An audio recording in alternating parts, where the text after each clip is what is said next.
আমি যাবো তালুকদারের কাছে, আমার পোলা চুরি করে নাই, এ কেন আমার পোলারে চোর ভাববো? তুমি আর এখন যায় কোনো লাভ নাই আব্বা। তুমি যদি যাও না, তোমারও অপমান করবো। আমার পোলারে চোর সাজাইয়া বাড়িতে বাইর করে দিছে, এর চেয়ে বড় অপমান আমার আর কি হইতে পারে?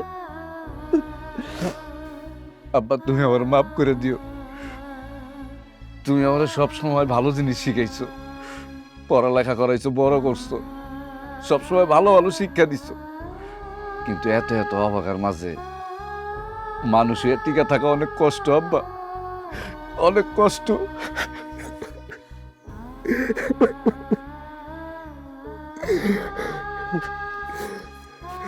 বাজান রে, আমার কলিজাটা পুইরা যাইতেছে। বাপ, বাপ তুই আমার একটা কথা শোন, আমি আমি ওই তালুকদার ব্যাটারে বুঝাইতে চাই, আমার পোলা আমার সম্রাট চোর না। তুই আমার লগে চল।